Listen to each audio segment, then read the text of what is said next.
Long live the Caribbean civilization. Long live the civilization of Africa.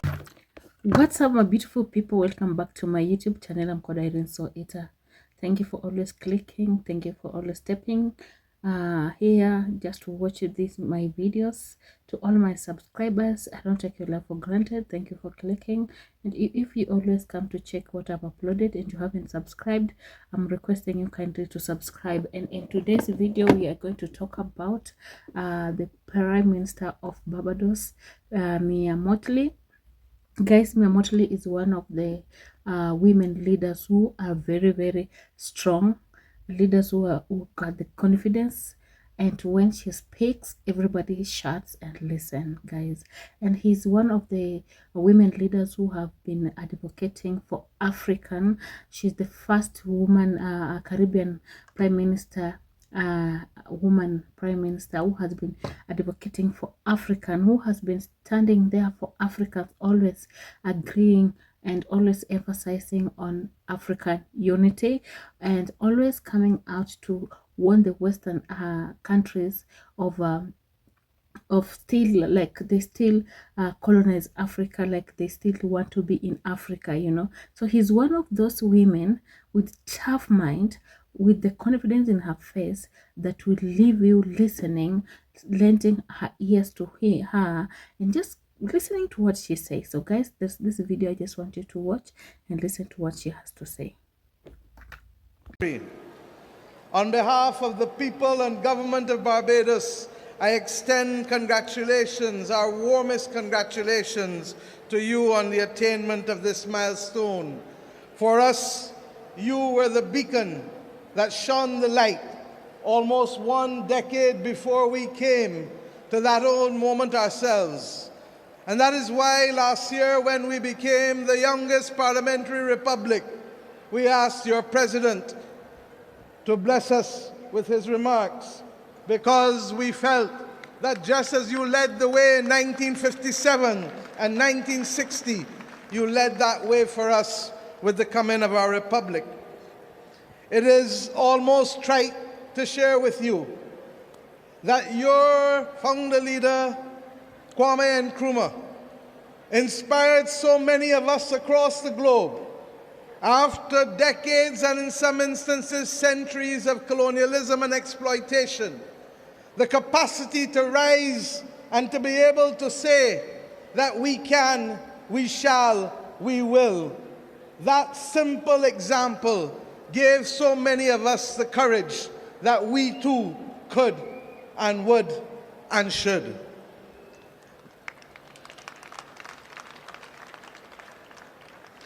As I indicated to you just last year on the 30th of November, we took that step. And on that occasion, we elected our first president, Dame Sandra Mason, who has asked me also to pass her warmest regards to you, Mr. President, on the occasion of this 65th anniversary. It is significant to us, sir, that when you spoke and shared your message with us as a Barbadian nation, you indicated that it was our great fortune to be able to complete this circle of self-determination at a time when the world has so readily embraced the principles of democracy and enfranchisement. And yes, my friends, and yes, the young people of Ghana in particular, I am mindful that for you, this may seem a journey that is long, long past from where it started 65 years ago. But be assured that that anchoring 65 years ago is what allows us now to stand tall and proud, even as we see the ugly face rearing itself again of racism and imperialism across our world. We must never, never, ever accept that there can be first-class or second-class citizens in this world. And we equally assert today that there cannot be first-class and second-class nations in the global community. It is for that reason that we will work together in solidarity to fight the battles of our time, challenging as they're appearing to be, quickly as they're coming at us. For whether it is the climate crisis that affects us, or whether it is the scourge of war that is raising its head yet again, or whether it is the assertion by some who have not been elected to take power from those who were duly elected, we have a duty to stand tall and to protect the principles of democracy and the principles that are anchored in our Constitution and the principles that we committed to in the United Nations Charter and the International Covenant of Civil and Political Rights. These may sound like a lot of big words to many of us, but the truth is, they are simple anchors that assure that each of us deserves the right to be heard, the right to be seen, and the right to be cared for. My friends, African-Caribbean solidarity received a new boost on the 7th of September last year when we came together for the first ever African CARICOM Summit. I want to let you know that it was your President's visit to Barbados in 2019, along with President Kenyatta, that allowed us, as I was getting ready to chair the Caribbean community, to agree that we should have that first summit. Alas, COVID visited us, and what was to be the first summit of June 2020 ultimately became the summit of the 7th of September 2021. My friends, out of that summit, we agreed to establish a permanent forum for African and Caribbean territories and states, and that forum would be jointly coordinated by the African Union and the CARICOM Secretariat. We agreed also to take steps that the 7th of September shall forever be known as Africa CARICOM Day. And we ask you, our brothers and sisters in Ghana, as we will in Barbados, to celebrate that day with the knowledge that those of us across the Atlantic can never be divided, not even by the forces of history or the passage of time. The establishment of this forum will allow for us to bring about synergies between the CARICOM single market and economy and the African Continental Free Trade Area. And it is significant that in both of these instances, our two countries lead the effort. In your case, for the Africa Continental Free Trade Area, and in the case of Barbados, for the CARICOM single market and economy. We've also agreed that we should collaborate and work much closer at the United Nations, because many of our objectives are the same and our mission is the same. We may have different routes by which we must get there, but if we have the same destination and if we have the same purpose, then we have a duty to collaborate and cooperate with each other. We've also agreed that that collaboration should be heard as we raise our voices against the inequity of vaccine distribution that has bedeviled our world as if there were truly first-class and second-class nations of the world. We reject that. We reject that. It's not a secret that Captain Ibrahim Traore has captivated Africans and the diaspora. People love him and appreciate him for what he stands for and what he's doing for his country and his people. Now we are seeing more and more support, not just in Africa, but also in other parts of the world, like the Caribbean. People from Haiti and Barbados are showing support and saying that they are standing with their brother Ibrahim Traore. Watch this clip from Barbados, our brothers. We'll come back and discuss. Yes, and listen, this is a message to France. Yes. This is a message to America. This is a message to all them European colonial forces that's aligning themselves to go to go against Ibrahim Traore. Yeah. I am telling y'all, no, this is not in the days of Patrice Lumumba, Yeah. Thomas Sankara, Gaddafi. and Nkrumah, Gaddafi, and all the people of y'all killed them. Yeah. I feel like y'all No, get away no, with it. no, You no. see this one? No, no, I no. am, this I am That's not telling. the Lord's anointed. So we're live. So we're here. U.S. Embassy. Right in Jamaica. Every Rasta there. And we are sending a message to America. Enough is enough. We do not touch Ibrahim Traore. We do not touch him. It is incredible to see this happening in 2025. Not a lot of people expected to see this unity over an African leader. I'm sure the West did not expect it at all because they're still trying to remove Ibrahim Traore and spreading lies about him on their mainstream media. But guess what? Times have changed. Now we have social media. Now we can connect without using mainstream media or relying on their information. So no, we're not gonna fall for it. Unfortunately for them, it's not gonna happen. Now another brother from Haiti is showing his support for Captain Ibrahim Traore, and this is the message that he wrote. Letter of support to President Ibrahim Traore. Mr. President, it is with deep respect and sincere admiration that I send you this letter of support at this crucial time for our nation.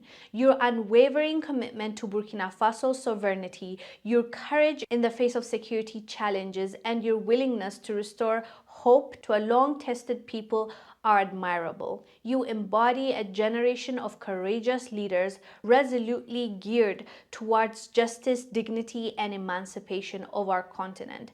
Under your impulse, the Burkinabe people gradually regain faith in their future and in their ability to rise, unite, and stand. We encourage you to pursue your noble mission with determination while still listening to your people. The road is still long, but you are not alone. Youth, patriots, and lovers of freedom are with you. Sociologist and lawyer, native Haitian, Haitians are with you, unity is strength. The young man's name is Claudine Janet and he is Haitian. That's how he showed his support and we love to see it. We love to see it, and hopefully once Ibrahim Traore gets a hold of things, gets the security and stability that he is working towards, he can reach to other Africans as well as Caribbeans and extend his hand, maybe have a direct flight between Burkina Faso and Haiti, Burkina Faso and Barbados, Burkina Faso and Jamaica, so we can unite not just in the face of how we feel and how we love each other, but also in reality where connection is not just about heart but also physically. We need to be able to travel easily back and forth. But anyways fam, let us know down below what your thoughts are about the support Ibrahim Traore is getting from almost everywhere except for, of course. I stand here clothed in the spirit of the battles of Adwa, conscious that it was that battle within 24 hours that shook the confidence of the powers of Europe, but inspired the people of Africa and the children of the African diaspora that good would prevail over evil and light over darkness, but only in the context of our unity. I stand here conscious that it was that battle that forged the beginnings of Pan-Africanism that eventually led to the movement for independence and the destruction of the colonial powers to give us not full development and power, but the first steps of political independence.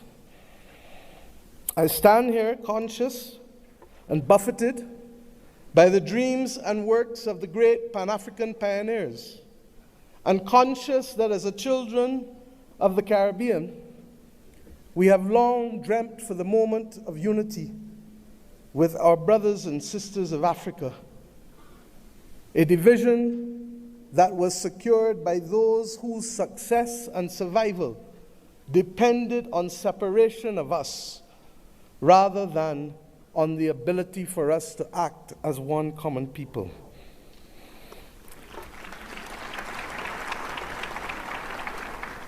Our relationship, you can say, was embryonic.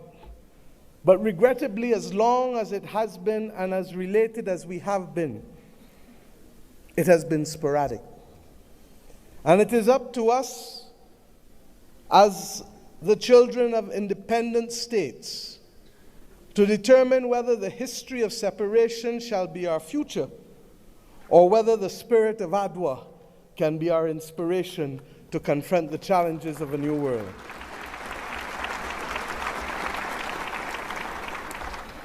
Yes, I stand here as a daughter of Africa.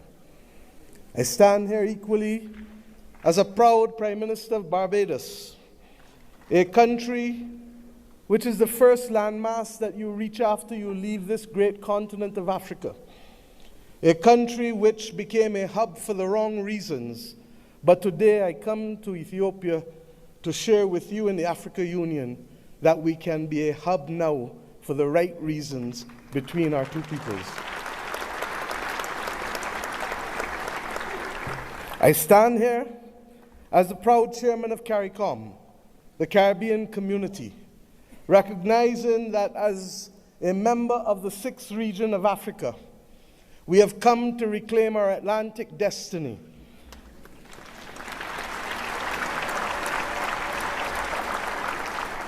We have come to ensure that the very futures of our people are different and will not once again be determined by a middleman who will ensure that the Middle Passage is one that sees our people at the bottom of the ocean's floor of the Atlantic or in the fields of the plantations of the Caribbean, but instead that it will be a future that sees our people, hears our people, feels our people, and that will determine in future that it is we who shall forge the manner in which we cooperate, integrate, and invest, rather than simply being victims of a past history. I stand here equally as the chair of the V20, 70 countries across the world that are climate vulnerable, 40% of whom come from this great continent of Africa, recognizing that it is only through unity that we can confront the existential crisis of our generation, that of the climate crisis. The Secretary General of the United Nations has already laid out, ably so, many of the iniquities that we continue to face in spite of political independence. It was His Majesty Haile Selassie who popularized and told us that there shall be no first-class or second-class citizens, words popularized by Bob Marley, learned by all of our people without appropriately recognizing the context in which he spoke and the mission which must be ours for generations until it is achieved.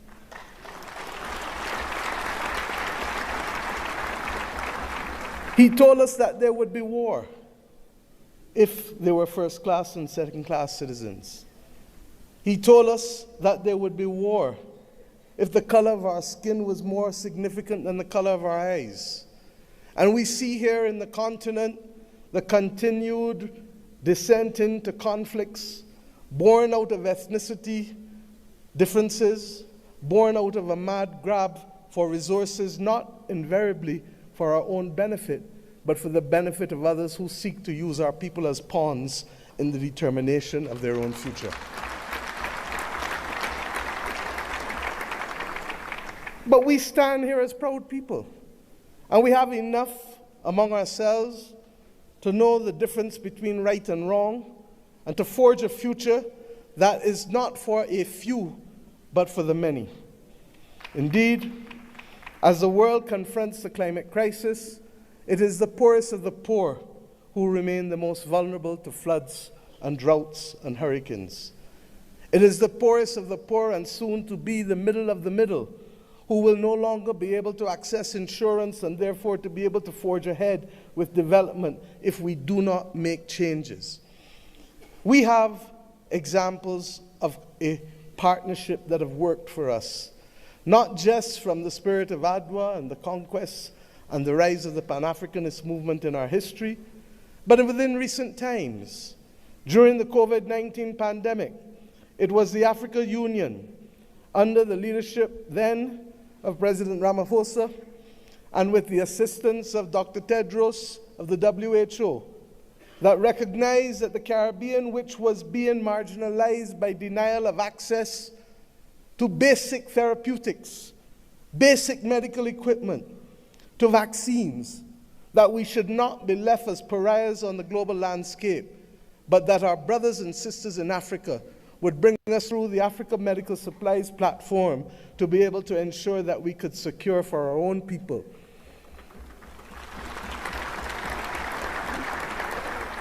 It was with the solidarity of many of you in the African Union that the Bridgetown Initiative has been able to take root and to make a case for a more modern and a fairer system that allows us to be able to access finance and to be able to put in place measures that allow us to be able to pause our repayment of debt during the period of necessity for rebuilding after horrific climatic events.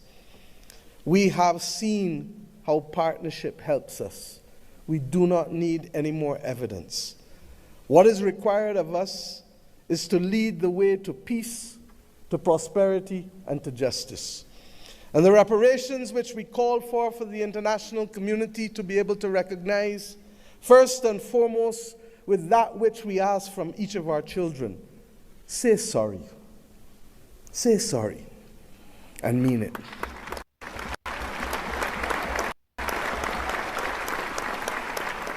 And after you say sorry, recognize that the future of the world is not possible without the stability of Africa and its diaspora. For as long as hypocrisy and double standards remain, it will be impossible to secure stability and peace in any nation across the earth. The reparations that we call for, beyond sorry, must be for fair access and development and compensation, because we each started the journey of independence with a chronic deficit, a deficit of resources, a deficit of fairness, a deficit of opportunity.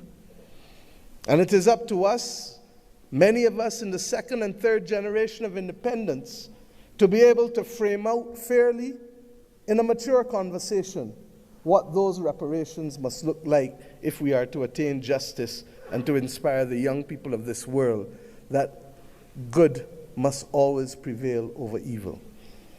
But it is not only the reparations that we ask from the international community, because we ourselves must repair the damage that was foisted on us.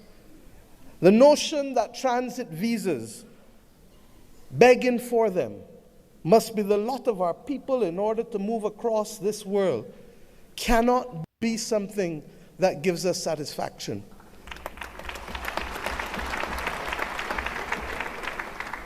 To go east and to go west, we are first forced to go north. It is not right. And it is not beyond the heads of government and heads of state, of the region, of the Caribbean community, and of the continent of Africa, to determine that we must stop talking about, but simply do what is necessary to build the air bridges and sea bridges to guarantee that we control our destiny. I ask us to reflect on this because it is this simple act, apart from our music and our culture and our food, that will guarantee that it is not simply heads of government and heads of state that will meet in Accra or Bridgetown, but it is ordinary people who will be able to trade and to move from the closest point of Dakar to the closest point of Bridgetown, to be able to open up the opportunities that technically ought to be available, not just simply through the Africa Free Trade Area or the CARICOM single market and economy, but through the combined opportunities provided by both. I ask us equally to recognize that in an era where AI is threatening to redefine what humanity can do and even if we can survive, that it is not ours to be the victims once again of technology as we were with gunpowder, but it is for us to help shape the future of the world, because more often than not it is Africa and its people who have brought the humanized forces to bear on civilization. And if we are to be the cradle of civilization, then we are to be the protectors of people and planet, of humanity, as we go forward. And some watching on may say, how? And I say, how not? How not does a continent that has 40% of the world's minerals not be in charge of helping to secure the destiny and stability of the planet? How not does the numbers of our two communities, who constitute a third of the world's states, not act in singular purpose to forge the kind of world that we want and to be able to ensure that the institutions that deny access to us to hear our voices as reflective of the continent and of the small island developing states of the world? How do we not secure that admission, which is not only just, but a moral imperative if the world is to have stability in this 21st century? My friends, I ask you, how do we not secure this victory when 1 in every 5 and possibly 1 in every 4 persons on the planet will come from this continent and its diaspora? Those who lead today have a moral imperative, not just to our citizens in our own countries, but above all else, to unity. The spirit of Adwa demands of us that we recognize that even in the face of the greatest technology being foisted upon us, that we can rise and win if we act in unity. This has been a message not given by our generation alone, but by previous generations of African and Caribbean leaders. But we ask ourselves, why does it elude us? And the answer comes not from outside, but only from within. When I speak of the USA with affection, I do not only want to speak of that which is known in the Americas. I want to speak about that which ought to have been possible if the 1884 Berlin talks did not take place. The possibility of the United States of Africa, which is as diverse as India, which is as diverse as China in terms of ethnicity and language and religion, but which is entirely possible if we see not ourselves first, but we see the unity of ourselves together. This may be the cry of a naive and romantic daughter of Africa. But if that is the case, I prefer to die being a naive and romantic daughter of Africa than one who is cynical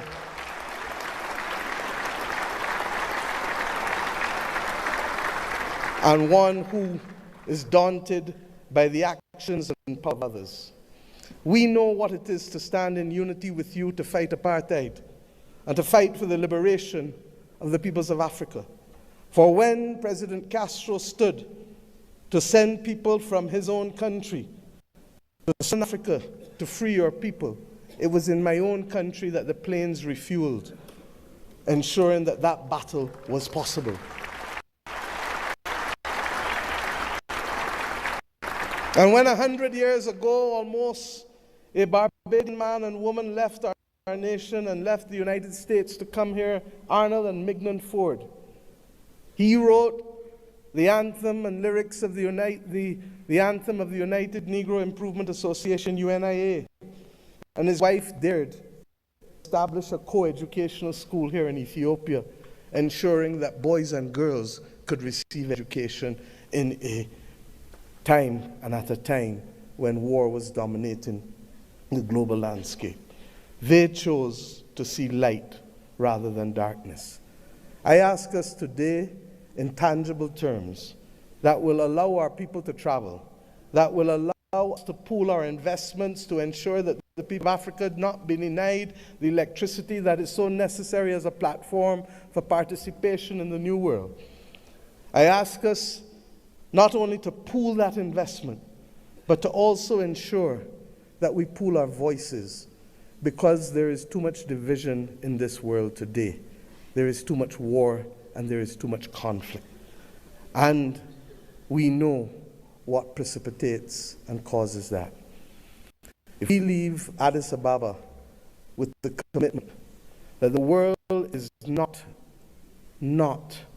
going to be safe without a prosperous and stable Africa, then we understand what is the moral imperatives we must undertake in each of our countries to secure that unity of purpose and to secure ultimately the saving of the people and planet. I ask you today to recognize that, and I thank Prime Minister Abiy Ahmed for agreeing that the first in-face summit of CARICOM and the African Union should take place here in Addis Ababa on the 7th of September of this year of our Lord.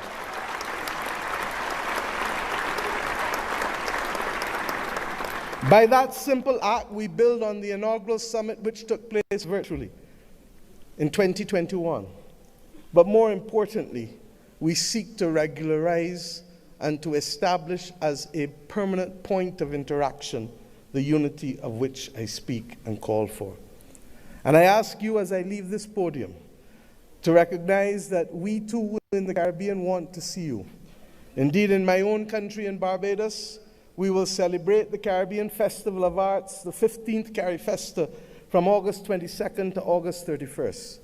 And we do so not only asking for those from Cuba and Bahamas in the north, to Venezuela, to Suriname and Guyana in the south, to Belize in the west and the Eastern Caribbean, to come together to express our commitment to each other creatively through food and fashion and music and dance and art and sculpture, and talk of philosophy, talk of religion, talk of who we are, talk of the future.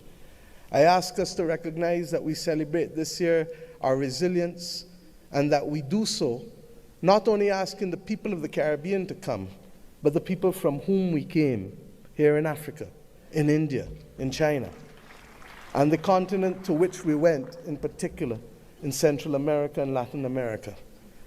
This is our moment to show the world that we were not simply apostrophes to the history and the modern history of humanity, but that truly we are the ones who can level the playing field and to create the opportunities that will allow the world to see people, hear people, and feel people, and to value the planet and its biodiversity at the very time when it is greatest in crisis.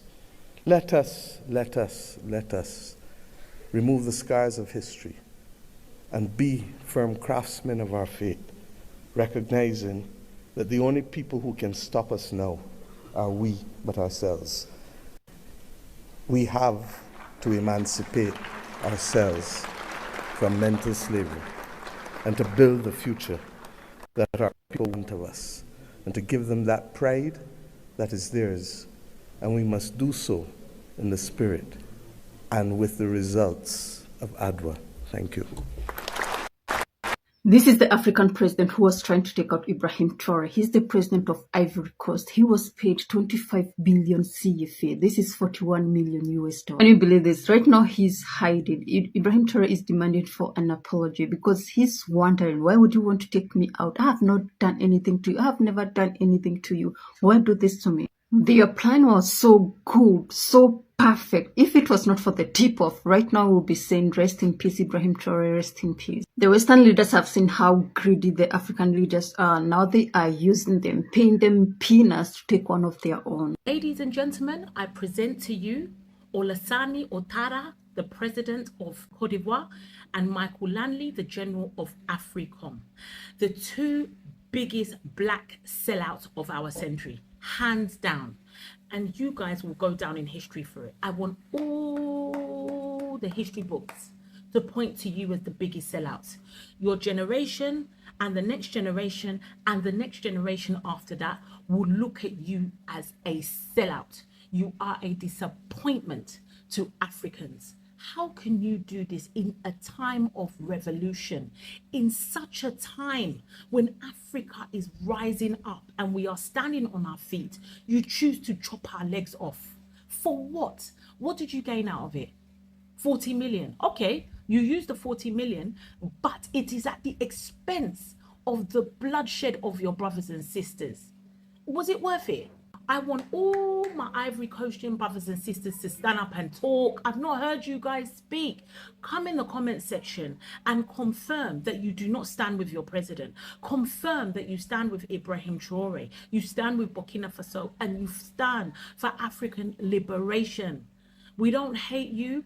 We love you. We know that you are not your president, but we want you to open your mouth and speak. I have not heard you speak. Please come into the comment section. Show your love for Africa liberation and Africa unity. You are not your president. And we will not stand for these two coons, these two house ends, these two baboon nyashes to come and take away all that we have fought for. Captain Ibrahim Traore, President of Africa, stands for. And you know what, guys? What I discovered, they have been in Cote d'Ivoire. They were even in Cote d'Ivoire last year, strengthening relationship. That Michael Langley, he was there last year, strengthening relationships with the Cote d'Ivoire president. You see, these people, when they do something, they don't do it for today. Or hey, no, not just for today. They plan years in advance. They handpicked Olasane to be president, to prime him for such a time like this. This is how these people are. And so we must be sharp, guys. Olasane has to come to his knees. He has to recognize that we mean business. Who is with me? Please comment in the section that you are with me, that you stand for Ibrahim Traore, you stand for Burkina Faso, and you stand for Africa. So guys, when we talk about the Prime Minister of Barbados, MOTTLEY, we're talking about a leader, a strong black woman, a leader that was chosen by the people, that recognize her black skin. She knows where she comes from, and she is that leader that will never allow, will never be intimidated. She will never allow intimidation. I love the way she speaks out whatever she is speaking in her speeches. She always acknowledges that Barbados, Jamaica, and all the Caribbean countries, they originated from Africa. And so she will be coming out, calling out all the African leaders who have accepted to be puppets of the Americans, of the West African countries. And she acknowledges Traore, Ibrahim Traore, the president of Burkina Faso, so much that she will support him and tells him to go on with the leadership of that country. We know Traore has really changed Burkina Faso. He has really brought Burkina Faso from far to where Burkina Faso is, and the Burkina Faso is right now leading in all sectors and around the world. Everybody is admiring Burkina Faso. In her speech, we recognize, we acknowledge the fact that he acknowledges Kwame Nkrumah. You know, he was an inspired leader in this Africa, and since African attain its independence, we always encourage African leaders not to be the puppet of the West, to shun out all the colonizers who really the perpetrators or our colonizers who really took Africa advantage for Africans, who thought that Africans are as slaves. You understand? And they still, after taking everything from Africans, they're still coming back. And this is because our leaders allow them to come back. You know, we Africans, we have the resources, we have everything that it takes to take us to where we are supposed to be. If we have leaders like MOTTLEY supporting African, you know, they know that African can navigate without these Western Africans. If we have such a strong leader as MOTTLEY encouraging Africans, but you find out that African leaders are the same leaders who steal or grab from their country, from their people in their countries, and grab or steal the money and stash the money outside in the Western countries. Is that fair?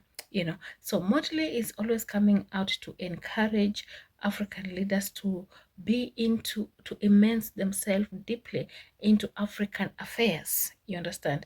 We don't need visas to be moving from Kenya to Tanzania or Uganda or Rwanda, East African. You know, we should be talking about one coin. We should be talking about like the way the United States has its states and they talk about dollar.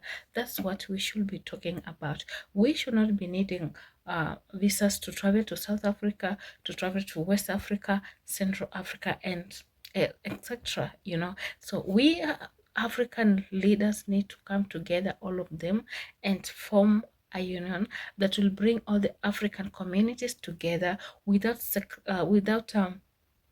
being without showing racists. Like she has said that African people should not be number one, number two, or we should not be grouped into classes like you are white, you are black, you are rich, middle, you are poor.